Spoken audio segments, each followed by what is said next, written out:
I hope that you can see the PowerPoint here. Give a shout if you can't, but it's showing on my screen. So could I first thank Roger for that very, very kind and generous introduction, for the invitation to come and talk to you this evening, and to you all for coming along. I know that we're being joined by participants from different places, but I like to think of us all here in a kind of virtual Abi cum hier. So yes, my title, well, it's a title and a subtitle really, Constructed Pasts and Shared Identities, colon, the Cistercian Order.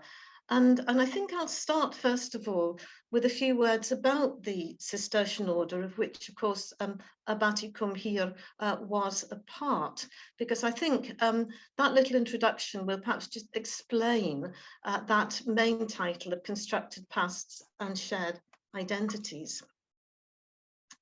So when we think of the Cistercians, we probably think of, first of all, of the monastery of Citeaux, which you can see in this very simplified map on the left-hand side. Citeaux, originally known as the New Monastery, a monastery that was founded out of schism, really, founded when a group of monks from a Benedictine monastery called Mollem left in order to live a simpler and a poorer life. That was in the year 1098, known as first as the New Monastery. It then became known as Citeaux. Now, from what we can tell from the sources, those monks who left Mollem had no thought to found a new order. They were simply leaving to go to a new place to set up a new monastery. Within about 15 years, 4 other houses were founded that you can see on the map. La Ferté, first of all, in 1113, followed by Pontigny, Clairvaux, and Morimond. And these were houses that shared the same customs as Citeaux. And, well, you all know the end of the story. It's demonstrated by the map on the right, and that is the growth of the Cistercian Order. Houses spread throughout Christendom. This map shows you the extent of the order by the later Middle Ages, and you can see that density of foundations in France, but also in Italy, in Christian Spain, in the Holy Roman Empire, in the British Isles, east of the Elbe, in Scandinavia. And if you can see the dots right to the extreme right, you can see that it spread, the order spread to Cyprus and the Holy Land. And I guess that when we're thinking of Abi cum hier or any Cistercian monastery, we think of them as being part of this great order. And so it's useful, I think, to remember that when we think of the Latin phrase for the Cistercian order, Ordo Cisterciensis, that it has more than one meaning. The primary meaning is really monasteries that shared a way of life.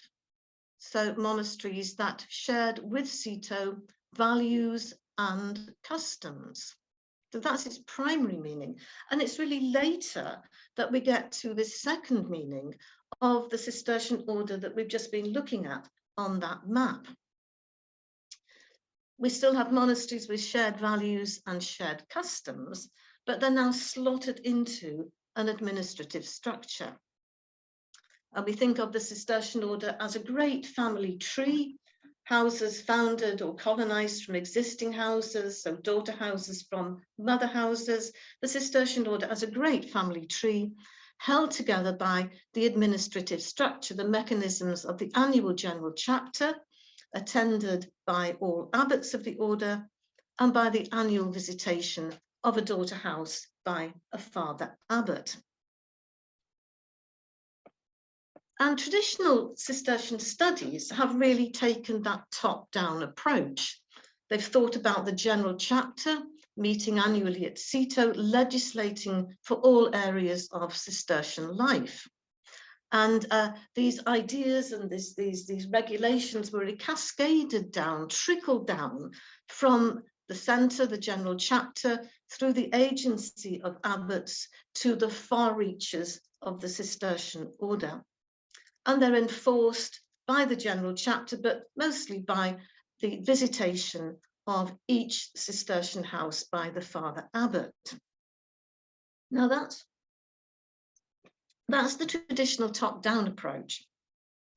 But recent Cistercian studies, and I think this is very important to understand the trend of scholarship at the moment, recent studies have stressed sort of regional and local variation among houses of the Cistercian Order.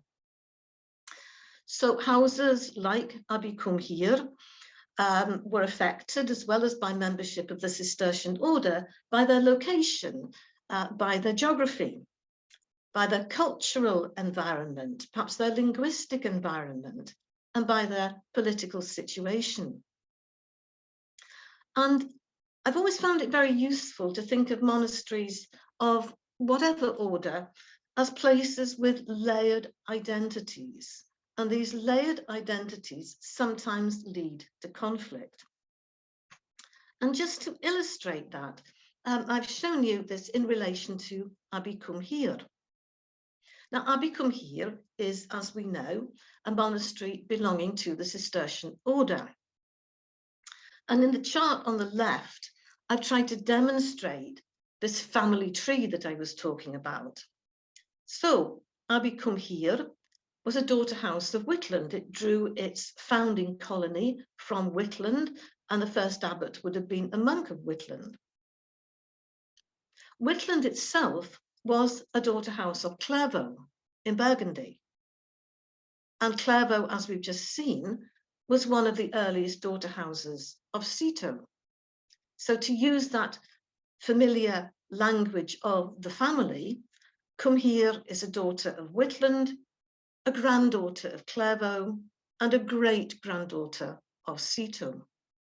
So it's one very, very important aspect of Abi Cumhir's identity. But Abi Cumhir would also have been affected by its location and its landscape. And this we could apply to any Cistercian house. And by landscape, I don't just mean the physical landscape, the valley, the long valley, and the mountains, but a landscape that is imbued with its past and its meaning. So there is meaning, there is association embedded in the landscape. And that is part of Abi Cumhir's heritage, as it is part of the heritage of another Cistercian abbey in Wales that we're working a lot on, Strata Florida. But abbeys were also affected by the nature of the patronage. The patron, the founder of the monastery, had a very close association with his or her house, and that association was inherited by those who succeeded the founder as patron, members of the family, and sometimes through marriage or by granting away. So we think of patronage as being a very, very important formative element in any religious house. And what makes Abi Cumhir and other Welsh abbeys very distinctive in this respect is that the patronage passed from Welsh to English and back again. So Abi Cumhir very much affected by the local politics. And that's why I've tried to illustrate this notion of layered identity with overlapping circles.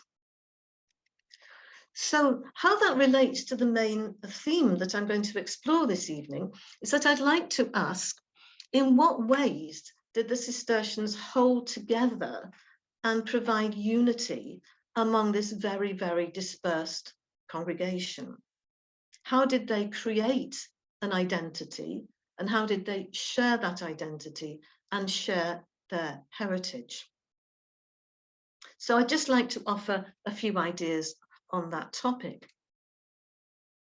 Now, when people write the history of monasteries, they quite often ignore what was really most important to medieval monasteries, and indeed monasteries today, and that is the liturgy. As we'll see, Abi Cumhir, all Cistercian monasteries were essentially Benedictine. The basis of their way of life was the rule of St. Benedict, written in the 6th century by Benedict for his own monastery. But Benedict gave only a fairly brief outline of the monastic life. Certainly he was very important in laying down the monastic timetable. Monks got up to worship the night office in the middle of the night, and then 7 other times during the day, they went into the church to perform the liturgy, which is known as the Opus Dei, the work of God, which tells us that it is really, really central to the monastic life. But because the rule of St. Benedict was quite brief, monasteries in the Middle Ages added on what we might call customaries, that were often called customaries. That is extra detail about how the monastic life would be lived. And what's important about the Cistercians is that they had a common customary. And this extended to, well, central to it was the performance of the liturgy in just the same way in every Cistercian house. What you see on the screen here is just an extract from the Carta Caritatis, which was what we might call the constitution of the Cistercian Order. And this part of it reads like this: and because we receive in our cloister all their monks, that is, monks from other Cistercian houses, and they likewise receive our monks in their cloisters, it seems to us opportune that they should have the usages and chant and all the books necessary for the day and night hours and for Mass, according to the form of the usages and books of the new monastery, that is Cito, so that there may be no discord in our conduct, but that we may live by one charity, one rule, and like usages. Now, it seems to me that that is very important. The Cistercians, it's quite clear from their documents, thought that uniformity of practice was very, very important. And if we can think perhaps of our abbot of Cumhir, who once a year has to go on a journey of several weeks to Cito for the general chapter, and perhaps a short journey to come once a year to visit the daughter house. During those travels, particularly the travel to Cito, our abbot of Cumhir would have stayed at lots of Cistercian monasteries on the way. And what this means is that whatever monastery he went into, when he went into the choir, the liturgy would be performed in exactly the same way as it was in his own monastery. It would be familiar. It would be about an extended community. And I think that this seems to me a good starting point in thinking about what kept the Cistercians together as a family. It's the liturgy and the customs and this idea of uniformity. Now, Benedictine houses, which are independent houses, those that didn't belong to an order, often had their own customs. But again, it's a mark of uniformity that the Cistercians had one customary called the Ecclesiastica Officia. And a copy of this would have been in every Cistercian monastery. Now, again, to emphasize the centrality of the liturgy, a great deal of the Ecclesiastica Officia deals with how those daily offices are performed in the monastic church. What hymns are going to be sung, what psalms are going to be chanted, what ritual is associated, where you should bow, where you should stand, where you should kneel.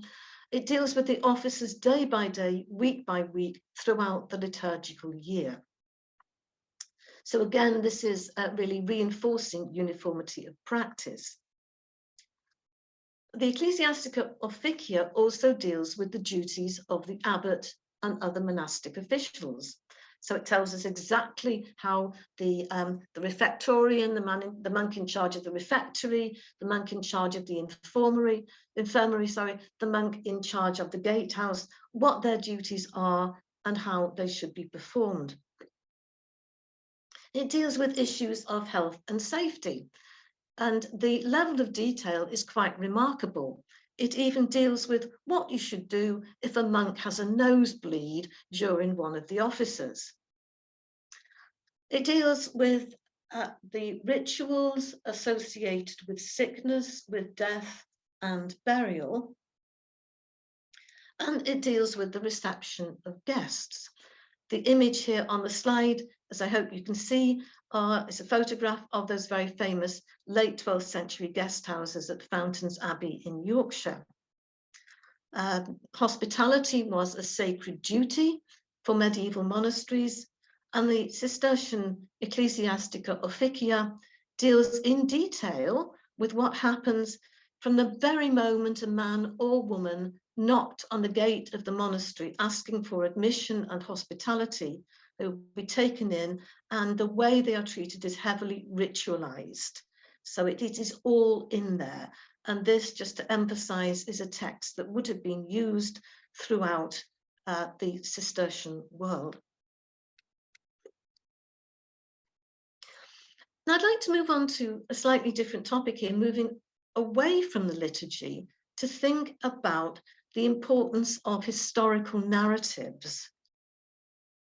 First of all, of the origins of Cito, and then of the growth of the order, how important these were in forming a Cistercian identity and maintaining that identity throughout the Cistercian world. You can see on the screen 3 compilations here, all beginning with the word exordium. And the word exordium really means beginning or origin. And these 3 texts are Cistercian compilations. The first 2 are anonymous, as we'll see.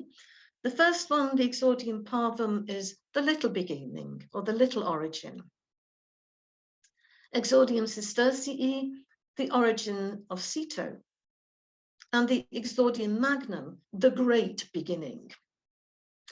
And I've just added on to this list the Vita Prima, the first life of St. Bernard, who is the figure in the center of the slide. This quite clearly is of a slightly different genre. It's a saint's life, but it's very difficult in the Middle Ages sometimes to separate historical narrative from hagiography. So I've added the Vita Prima in there just for a bit of comparison. Now, just a little bit more detail about these texts. The Exordium Parvum, my goodness, there's been gallons of ink spilled on this text, many debates about its date and its authorship. I'm quite convinced by the argument that this is a hybrid document. We start off with an early exordium, which is then added to and edited, reaching its final form before 1147. And it's a composite of narrative, so the story of what happened, with official documents such as papal privileges and letters. I've added here the little note that it's heavily justificatory, and I think I will have a chance just to explain that a little bit in a few moments' time. The Exordium Cistercii is much shorter, even shorter than the little beginning, probably dating from about the same time. So here we've got 2 related texts, but clearly very different, dating from about the same time. So it tells us that the Cistercians in the 1130s and the 1140s, probably slightly before that as well, thought it very, very important to record their history. Now, the Exordium Magnum is a much later text, and we can here put a name to it. It was compiled by Conrad, a monk and later abbot of a monastery called Eberbach in Germany. He began writing in the late 12th century, but didn't finish until well into the 13th. Now, he used those 2 earlier texts, but he also spent a great deal of time at Clairvaux and gathered a lot of oral testimony, oral traditions, particularly tales about St. Bernard, while he was there at Clairvaux. Now, the difference is this, between this and the earlier texts. The earlier texts were concerned with the foundation of what became the mother house of the order, the monastery of Cito. The Exordium Magnum, on the other hand, drew a lot of material from these 2 earlier texts, about the foundation of Cito, but he was very, very concerned to place the foundation of Cito in the entire span of Christian monastic life, starting with the apostles in Jerusalem, through the Desert Fathers, through St. Benedict, and the famous monastery of Cluny, and then we get Cito. So Cito is seen in this much, much longer perspective of the history of Christian monastic life. There is a very heavy emphasis on the dispersal of the Cistercian order and Bernard's role within it. Okay, so why is this important? I would entirely understand if some of you are sitting there thinking, what have these historical narratives of Cito and the Cistercian order got to do with houses like Abbey cum Hir? Well, I think there are a number of answers to this. First of all, we do have evidence that these texts were widely dispersed. They might have been written originally for Cito, but they were widely dispersed. In fact, the prologue to the Exordium Parvum is in the form of a letter addressed to all Cistercians all over the world for our successors, the monks who are to come. So this was a text that was written, as were the others, to be widely dispersed throughout the Cistercian order. Now, it's been a trend in Cistercian studies and in manuscript studies generally, now to look at the context in which texts appear. So not just to look at something like the Exordium Parvum as a text, but to look at it in the manuscript context. What other items does it appear with in manuscripts? And often the answer is that it appears with liturgical texts, it appears with legislative texts. So it's not just seen as a historical narrative standalone, it's related to the performance of the offices, to ritual, to procession, to use of space, to commemoration. Thirdly, I think these are important because they create a Cistercian identity and a sense of extended community with a shared past. So Cito's past is Strataflorida's past, is Abbey cum Hir's past. These are all part of an extended community. And finally, I say that these are important because they were the themes that appear in these narratives were adopted and adapted in local historical narratives, which are also become origin myths. And by origin, I'm not being disparaging, I'm not saying they're made up, but they're consciously used to create a sense of origin. And I've just given you on this slide some examples, the first two from England, which I'm going to refer to again in a few moments, the Historia Fundationis of Byland, which you see here on the slide, and its daughter house of Jervaux, the narrative of the foundation of Fountains Abbey, and then three examples from Scandinavia. So this does show us that local Cistercians, in a sense, followed the lead of Cito and wrote their own history, and they adopted common themes. Now, two of the most important themes that are transmitted through these texts from Cito to the furthest reaches of the Cistercian world are the Rule of St. Benedict and then the wilderness or desert. Just look at these briefly now. Now, just to go back to the story of the beginning of Cito as told in these texts, we're told that in the year 1098, Abbot Robert and a group of monks of the Benedictine monastery of Mollem, which you see here, or what's left of it, left to seek a simpler life. Now, interestingly, two texts give slightly different versions of this. The Exordium Cistercii says that Mollem had just grown too rich, and that the monks who left felt that riches and virtue didn't go very well together, so they left to live a simpler and poorer life. But according to the Exordium Parvum, it was because Mollem was failing to follow the Rule of St. Benedict strictly enough. The Rule of St. Benedict, as I said earlier, the rule compiled by Benedict, initially for his own monastery, which became the basis of monastic life throughout the West. Now, there's some implicit criticism here.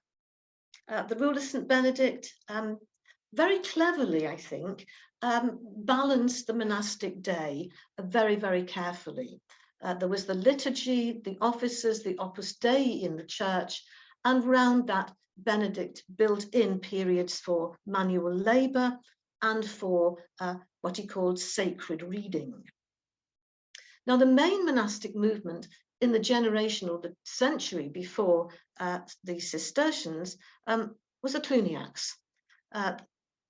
Monasteries, again, throughout Europe, who adopted the customs of Cluny, monastery in Burgundy, which were largely liturgical.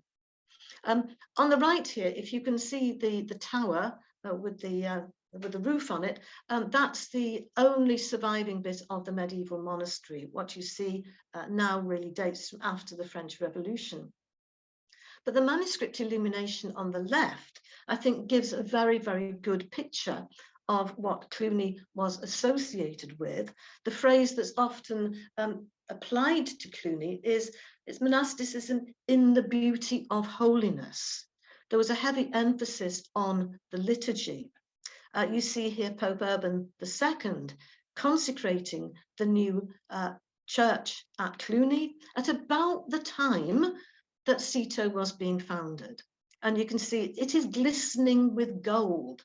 It's a wonderful architecture. There's lots of candelabra, and this is probably the kind of thing against which Cito and the early Cistercians were reacting.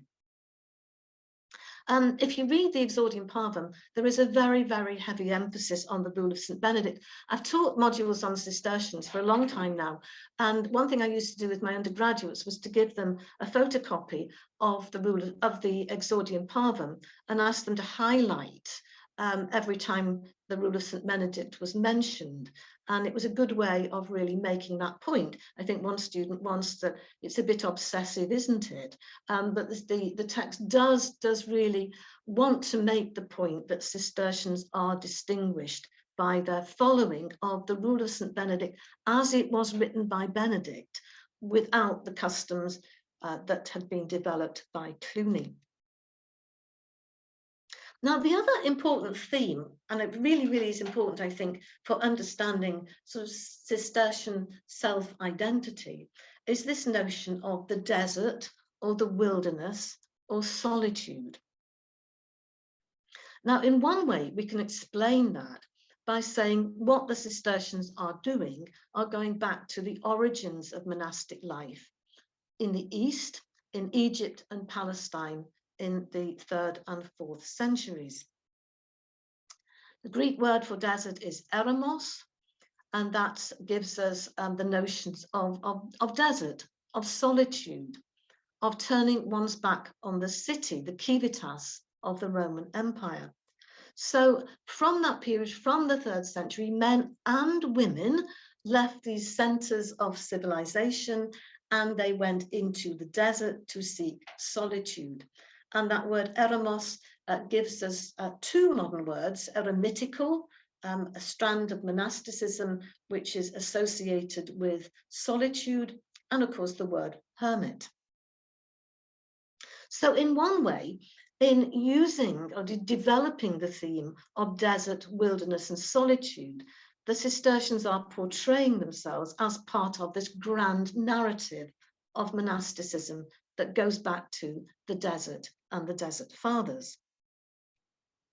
And just to give you one example of this, when the Exordium Parvum is talking about the monks leaving Molem to go to what would become Cito, said they eagerly headed for the desert place ad Heremum called Cito.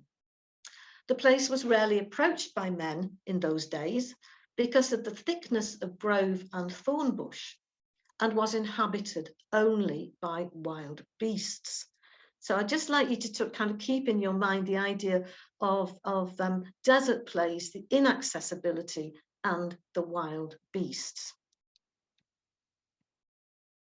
And I mentioned the Vita Prima of Bernard. I thought it was worthwhile just quoting this short passage just to demonstrate that same point.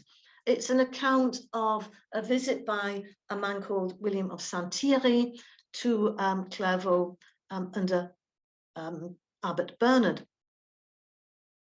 He said, I remained with him a few days, and wherever I looked around me, I was bewitched, as if I saw a new heaven and a new earth, Revelations.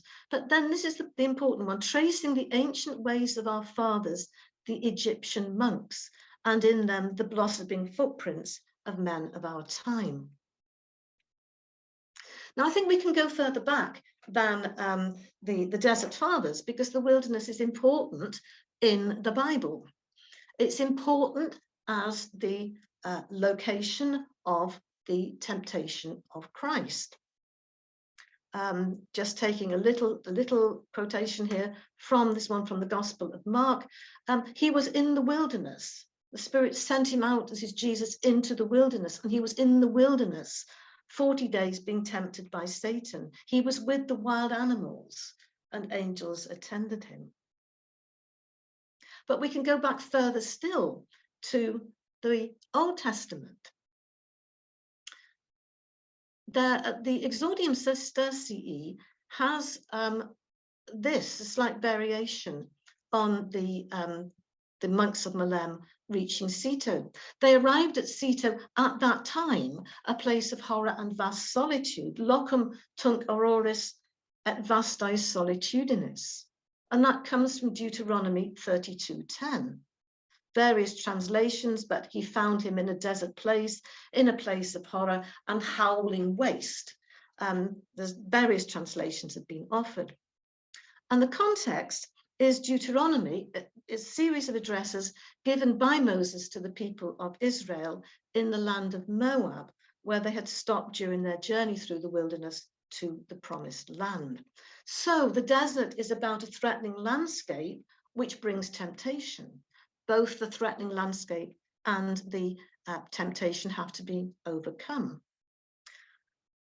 We could say that the desert of a Cistercian monastery is about transition to the promised land, and it's about chosen people. Now, this is echoed in the Narratio de Fundatione of Fountains Abbey. There is a quotation on the slide now, but I won't read all of it, but just that first one, the author tells us how he's going to relate how the Holy Church of Fountains was founded, how the blessed vine of the Lord grew in a place of horror and solitary waste. Again, it's the Deuteronomy 32:10 via the Exordium Cistercii. So I'll move quickly on from that. Just to think a little bit more about how these ideas are transmitted. And just to show it's not just something that we think might have happened. It did. Monasteries had copies of the Exordium Parvum. They used them in their own foundation narratives. And we've got a nice incident of a tale of a monk of Strata Florida who had a vision in choir. And interestingly, you think of Strata Florida Monastery in West Wales, the tale of the monk of Strata Florida is recorded by Conrad of Eberbach in the Exordium Magnum. And remember, he's writing in Germany. And that also appears, this account also appears in a slightly different form in a chronicle written by a Cistercian monk and abbot of Coggeshall in Essex. So these stories are circulating and circulating widely. Now, moving on to another topic, I think that I'll just leave that one by stressing that the historical narratives that come from Cito and local Cistercian houses are very much a means by which the Cistercians embedded a notion of a shared past. And with that shared past came a shared identity. Another very important vehicle for the Cistercians in their perpetuation of a common identity was the role in their monasteries of the Blessed Virgin Mary. Now, in the 11th century, the cult of the Blessed Virgin Mary grew considerably. She'd clearly always been an important person in Christian theology and Christian belief. But in the 11th century, her cult really did accelerate, and the Cistercians played a great part in this. This is what one of their early statutes said. Because our predecessors and fathers originally came from the Church of Molem, dedicated in honor of the Blessed Mary, we therefore decree that all our churches and those of our successors be founded and dedicated in memory of the same Queen of Heaven and Earth, Saint Mary. Now, all Cistercian abbeys, therefore, had to be dedicated to the Blessed Virgin Mary, but in a particular guise, and that is in her manifestation as Queen of Heaven and Earth. And this is a reference to the assumption of the Blessed Virgin Mary, the idea that after her death, at her burial, she was taken up into heaven, assumed in body and soul, and crowned Queen of Heaven. And just look what we've got on the right-hand side here. This is a manuscript from Cîteaux. We can date it to around about 1125, so fairly early on in the history of the order. We have got Abbot Stephen Harding presenting his church to the Blessed Virgin Mary, and we can see that she is the Blessed Virgin Mary crowned as Queen of Heaven and Earth. There are other indications of how the Cistercians spread the cult of Mary. Very, very interesting text, which I've given here, its Latin short title, the Quis Dabit. This is a text which for a long time was, in fact, until the 20th century, was ascribed to the authorship of Saint Bernard. It's a text in which Mary describes to Bernard, the abbot of Clairvaux, her sorrow and lamentation on the path, passion and death of her son. And it actually starts with Bernard saying, Mary, tell me about your sorrows. Tell me about your lamentations at the death of your son. And she does that. So Bernard is right there in the text with Mary. We know now that this was composed by Auglerius, abbot of the Cistercian house of Locedio in Italy. And this survives in a very, very large number of manuscripts. It was translated into vernacular languages, and we can be sure that some of these manuscripts will have their provenance in Cistercian houses. They would have made ideal texts for contemplation and sacred reading. Now, it seems to me that it's interesting that in the later Middle Ages, we find a popular visual image of Mary, like the one that I'm showing you on the slide here, which actually comes from a woodcut in an early printed book, a set of Cistercian privileges. So this is a late medieval image, but it has a much earlier source. And the popular source really is the Dialogue of Miracles of the Cistercian Caesarius of Heisterbach. And this really is a collection of Cistercian miracles. And he tells the story of a pious Cistercian monk who died and then returned in a vision to his fellows to relate what had happened when he went to heaven. He went to heaven, but he got really worried because he couldn't see any Cistercians there. He could see Benedictines, he could see Augustinians, he could see bishops, but he couldn't see any Cistercians. And Mary, in her manifestation as the Mother of Mercy, drew back her mantle or her cloak and revealed that she was sheltering Cistercian monks and nuns beneath that mantle. And that became a very, very popular image, and one that really reinforced particularly Cistercian devotion to the Virgin. Now, I mentioned earlier that we have a foundation narrative of two Yorkshire abbeys, Byland and its daughter house of Jervaux. And I'm going to tell you a little story now derived from that history, because I think it shows one of the ways in which the Cistercians thought of Mary in ways other than simply the Queen of Heaven and Earth. And this is a story really of Mary as a guide in a vision.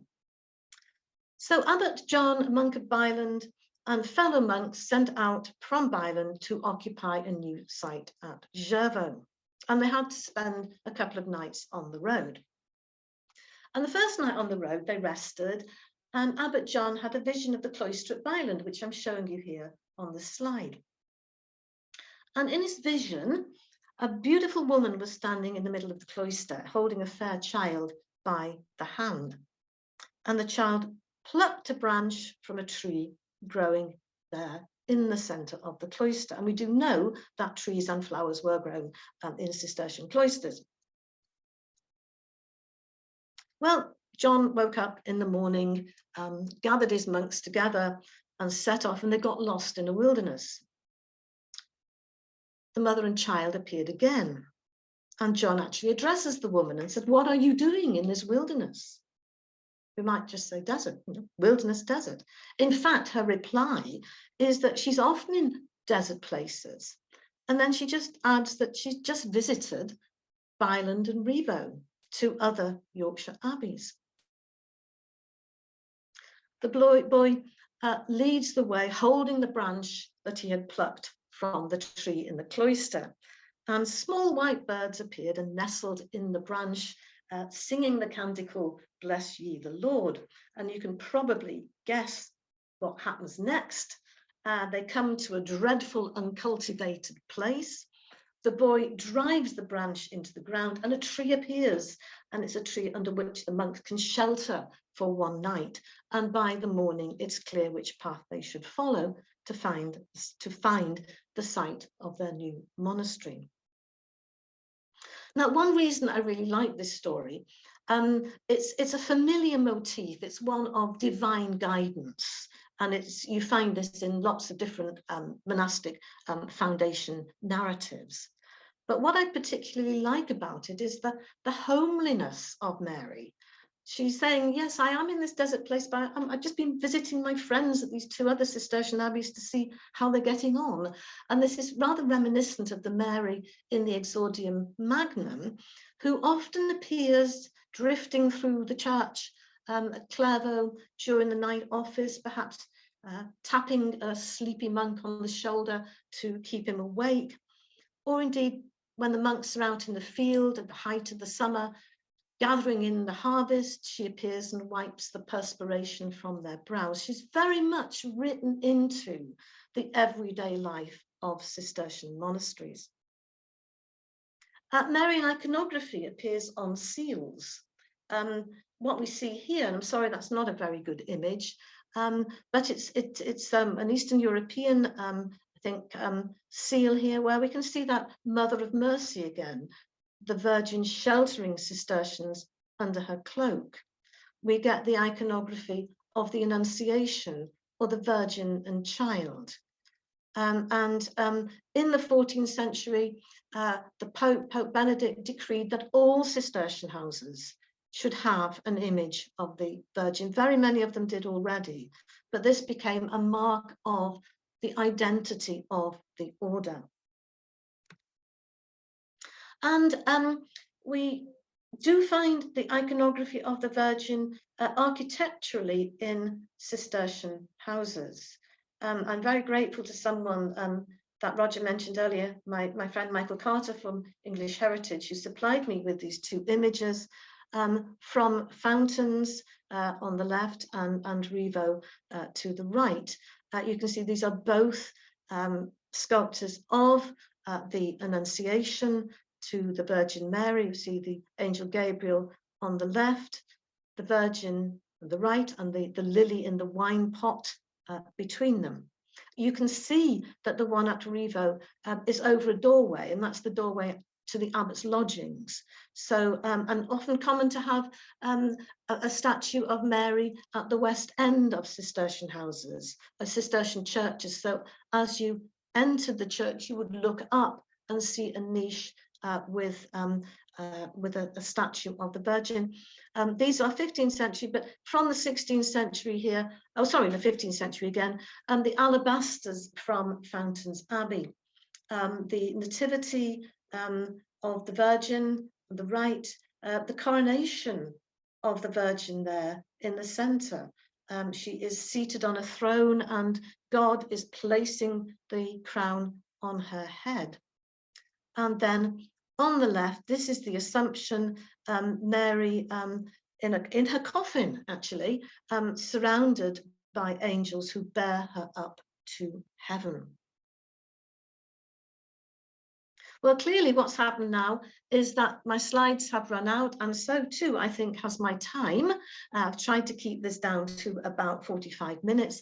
But just to sum up, I hope that's given you some idea of the way in which Abbey Cumhir and monasteries like Abbey Cumhir would have been inherited almost, a sense of a shared past with other members of the houses of the Cistercian Order, shared values, shared identities, and these would have surrounded them throughout the Cistercian day, in the readings, in the iconography of Cistercian abbeys, and in a sense of that shared community with Cito and the daughters and the granddaughters and the great-granddaughters. So thank you very much indeed for listening.